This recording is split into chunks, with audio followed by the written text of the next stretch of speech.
Resurgent rockers Evanescence and high-step and violinist Lindsey Stirling dared dream exceptionally big for their co-headlining concert tour this summer, enlisting a full orchestra in each of the 31 cities they'll visit to help them bring their songs to extra vivid life on stage.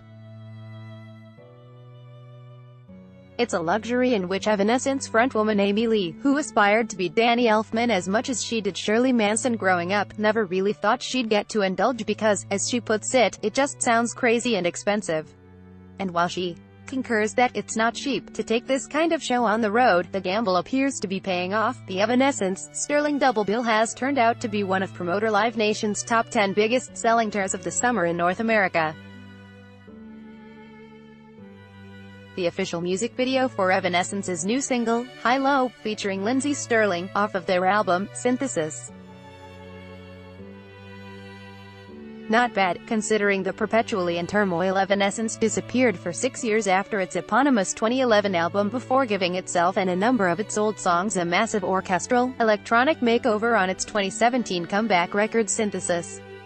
And then handpicked a violinist as its tour mate on a run of big venue summer dates.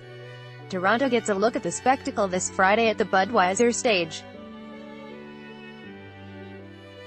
It's the only Canadian stop. It's nice to feel like there are still people who are listening, says Lee, the only real constant in the Evanescence lineup since the band formed in Little Rock, Arkansas, way back in 1995 before a show in Connecticut earlier this week. I'm kind of always working. People used the word hiatus, but it never felt like that for me. Well, I did have a baby, but that was a lot of work, too, my favorite project, but also I got the chance to work on film scores and soundtracks and work a little bit on my own music, so I've been working, for sure. But it is a beautiful thing to be back on the road with Evanescence. It has been a few years, so to see just as many people showing up like no time has passed is a real gift. I'm really grateful, article continued below. Stirling, for her part, can't believe how far her unique shtick, instrumental tunes played on electric violin with the aid of myriad loops and effects, enlivened in performance by athletic dance moves and elaborate costumes, has taken her.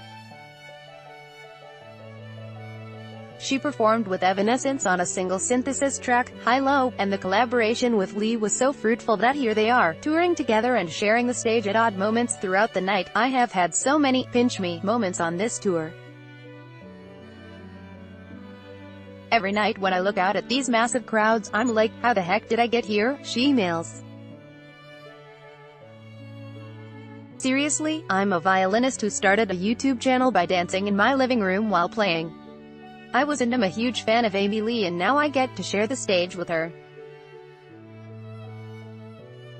Looking back over the last 10 years of my life, so much has happened, so many falls, so many fails, so many nights wondering, what's the point? However, there were these moments of clarity and little victories that kept me moving forward.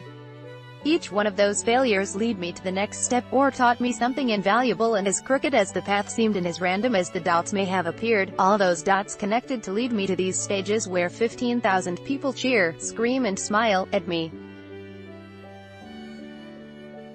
It's mind-blowing. I am honestly so grateful for the journey that has brought me to this point. Playing with a different orchestra in every town every night comes with its challenges, of course, but both Lee and Stirling admit they're going to have a hard time going back to the boring old days when this is over. Evanescence with frontwoman Amy Lee performs with the full orchestra at the Xfinity Center, Wednesday, July 18, 2018, in Mansfield, Mass. Robert E. Klein, Envision, AP, American violinist and performance artist Lindsey Stirling performs at the Xfinity Center, Wednesday, July 18, 2018, in Mansfield, Mass. Robert E. Klein, Envision, AP. It makes for some interesting shows, after all. Conductor Susie Sider runs through the set lists every day with the local musicians drafted to the cause, but Evanescence and Stirling only really get to practice 3 or 4 songs at sound check apiece before going into the evening's performances. It tends to keep them on their toes. I love it, enthuses Lee. It's like a movie. It feels like a soundtrack. It feels real. When so many musicians are together making sound and you put all these instruments together and it creates this ocean of sound, it's very emotional for me. It makes me feel the feelings more. And the way everyone plays matters. It's not like you just play a note and it's always the same volume. It's very dynamic. It's different every night because we have different musicians every night." Article continued below. For Stirling, the shows have also been something of a vindication of her talents, which weren't always regarded as talents in more staid and stuffy classical violin circles. "Playing with an orchestra was something that I did all growing up and in college," she says. "However, I was actually nervous about that element. You see, I'm aware that I don't have the best reputation in the classical community. I am seen as a classical failure who sold out and dances through fancy videos to cover the fact that I'm an average player. My last experience playing with a live orchestra, I could see the musicians giggling to each other as I played in rehearsal. Not fun at all this time around," she says. "It's been great so far.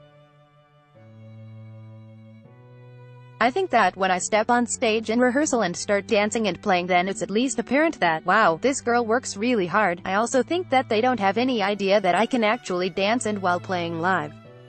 Violinists know how incredibly difficult that is, so I think they're genuinely surprised. I almost feel like orchestra by orchestra I am making friends throughout the classical community. Not lost on either of the headliners, either, is the fact that they're providing an oasis of kick-ass femininity in the male-dominated summer tour madness. It is so incredible to have a lineup that has two female-fronted groups. There are a few moments where Amy and I perform together on stage and it gives me chills every night," says Stirling. Ben Raynor is the Star's music critic and based in Toronto. Follow him on Twitter, @IHateBenRaynor.